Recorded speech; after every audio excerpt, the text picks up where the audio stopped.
Perfect, thank you. Okay, so let's start. I'm Criado from Barcelona Supercomputing Center in Spain, and I'm going to talk about our paper, CoreNEURON Performance and Energy Efficiency Evaluation on Intel and ARM CPUs. So first of all, let's have a quick view of the contents. We'll start with the introduction, obviously, and then we will move to the environment and methodology of this study. After that, we will talk about the evaluation, including the performance of the application, its instruction mix, and the energy efficiency. And we will end with the conclusions and the future work. So nowadays, the neuroscience community is focusing on the understanding of the human brain functioning. And for that, the neuroscientists need models that are bigger and complex. So for that, the community has to develop applications to cover this demand. So with that in mind, we work with CoreNEURON, one of these applications, to understand how it works in this world of high performance computing. And we've done that in different architectures and using different compilers. Within that, the key points of our study are a detailed study of the instruction mix of a real HPC application. We also gather some performance energy measurement from state-of-the-art systems. And we highly focus on vectorization and SIMD units. So as I said before, we work with CoreNEURON, which is based on the known neuron simulator and is designed for morphologically detailed neuron models in contraposition to other ones like NEST, which focus on point neuron models. CoreNEURON basically captures the most computational intensive kernels of the neuron simulator and optimize them to use it for HPC systems. So it also uses a DSL called NMODL to describe the neuron mechanism of the program. And this DSL is translated to C++ using the mod2C source-to-source compiler. But in the latest release of CoreNEURON, they introduced the NMODL framework to replace this previously source-to-source compiler. And if you are interested in more details on that, you can check the paper note here below. So this NMODL framework basically translates the DSL to different backends, C++, OpenMP, IEEPC, etc. And it may also target different hardwares.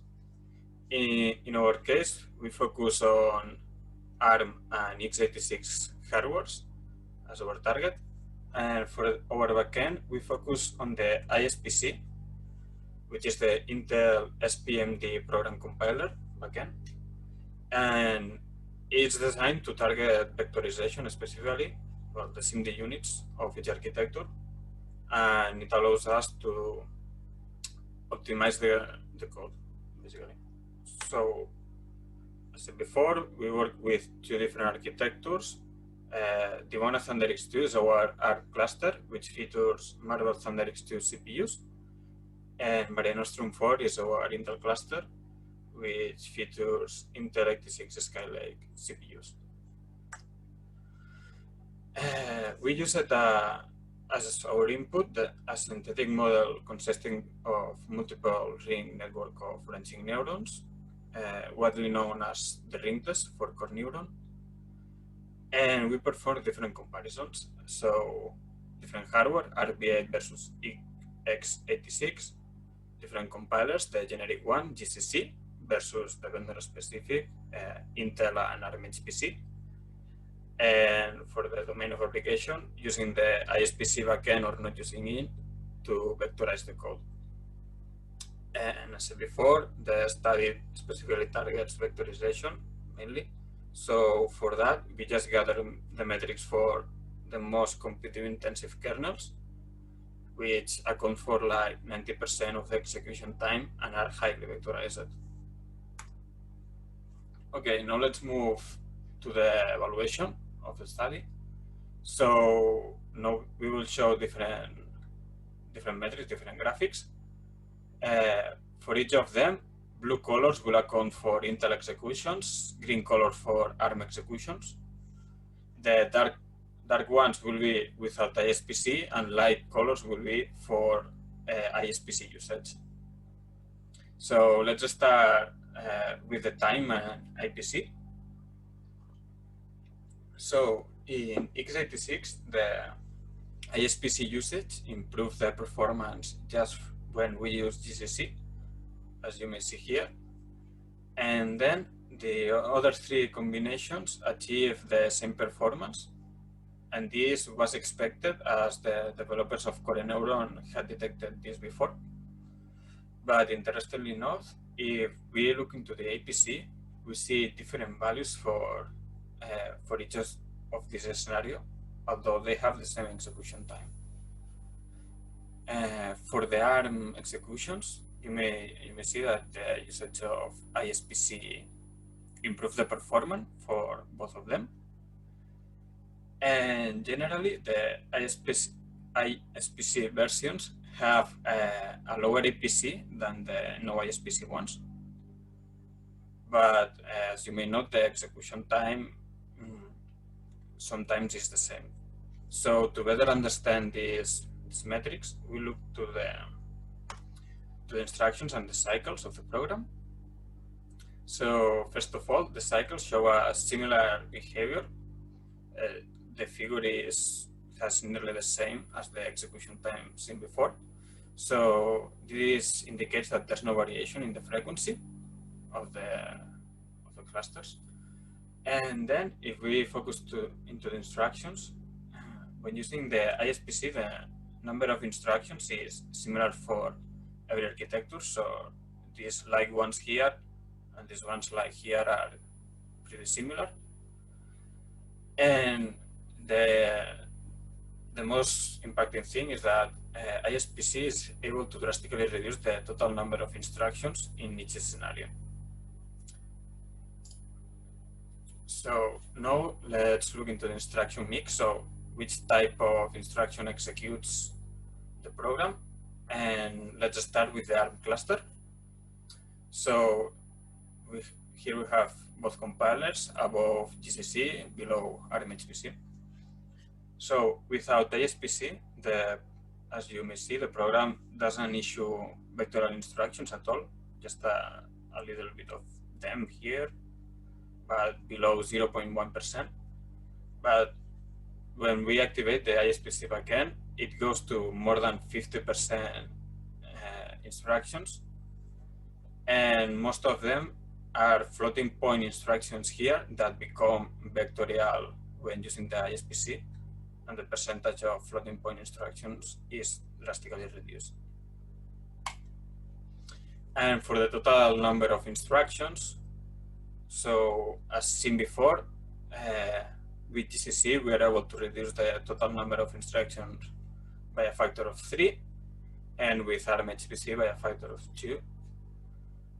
Also, there's a 50% reduction in the number of instructions without ISPC, so the ARM-HPC compiler is able to issue less instructions than GCC. And finally, we have to note that when using ISPC, we're able to reduce the total number of instructions, so optimize the program in terms of number of instructions. But the program is also optimized in terms of the branches executed, here noted in green, which is reducing in a bigger factor than other kind of instructions like stores or loads. And now for the Intel cluster, here the ratios are very similar with and without ISPC. And this goes in contrast to the RB8 results, which didn't show any vectorial instructions without ISPC. But here we have nearly the same percentage for each case. As seen before, ISPC is able to reduce the total number of instructions 7 times for GCC and 2.7 for Intel compiler. And to better understand where this difference comes, we looked into the binaries to see which kind of instructions they were issuing, sorry. And we detected that GCC was issuing SSC SIMD instructions, and Intel was issuing AVX2 instructions, while when we activated the ISPC backend, it was issuing AVX 512 instructions. And yes, as said before, similar to RB8, the ISPC backend is able to optimize in total number of instructions, but also in terms of branches executed. Okay, now let's move into the energy efficiency. So what we saw is that the less consuming architecture is the fastest one. So the Intel cluster also consumes less energy, but it's not that far from the ARM one. We see here that the vendor-specific compilers allow to reach a lower energy to solution. So Intel and ARM are always consuming less energy than GCC. And the ISPC version, so all four of them consume nearly the same energy at each scenario. So this indicates that the usage of ISPC allows us to consume a little bit less of energy. And to better understand all of that, we also print here the power measurements. So the average power on x86 is at 433 watts, while on RB8 is 297 watts. And one interesting thing is that the ARM executions without ISPC consume less power than when we activate it. So this indicates that there is some saving from not using the Neon SIMD extension. If you remember, without the ISPC, it wasn't issuing any vectoral instructions, so it wasn't using them. And finally, here we saw the evaluation of the neural simulator CoreNEURON in an ARM and an Intel architecture using different compilers, GCC and the vendor-specific ones, and using the ISPC backend of CoreNEURON to translate the DSL. And with this ISPC backend, we report the speedups from 1.2 to 2.3. Also, concerning the ARM ecosystem, we saw that the ARM HPC compiler works fine with a complex HPC application, delivering better performance than GCC, and this indicates that it's really capable to manage this kind of HPC applications. Also, the RB8 Marvel Thunderix 2 CPUs are 1.5 times slower than the Intel's Skylake, but nevertheless, they achieve the same energy consumption. And finally, as future work, we want to try to analyze the memory usage of this application. Also, use a more realistic input case, because this one is synthetic, more or less. And finally, perform this test in the newest ARM CPUs that you all talk about, but we didn't have the opportunity to try. And that's all for now. And if there's any question, I will try to answer them. Thank you very much. Well, this is really interesting. We do actually have a question. So it's, how do you measure energy consumption? Is it RAPL sensors on BMCs, or did you also try to tweak the CPU frequency for memory-bound applications? So about the CPU frequency, we didn't play with it. That's Okay. for sure. And I'm not sure if it's a RAPL or a BMC. It may be a BMC, but for sure, it's not explained here. But the energy measurements are also performed in Divona, that it has a three 3 nodes with Intel CPUs, also from the Skylake series. And this allows us to perform the measurements in the same environment to be fair. So that's everything that I remember, but I don't know which kind of sensor it is. We had a confirmation in chat that it is the BMC sensors. Okay, yeah, Filippo worked on that, so yeah. Okay, thanks, thank Filippo. you. No worries, thank you very much. Okay. If there are no further questions in the interest of time, let us continue. Thank you very much for the presentation. And I'd like to invite our final speaker of the day, Nikunj Gupta, who will be talking to us about the performance evaluation of parallel execution model on ARM-based platforms. And then afterwards, just as a reminder, we'll have a short break, and then we're going to go into discussions and Q&A.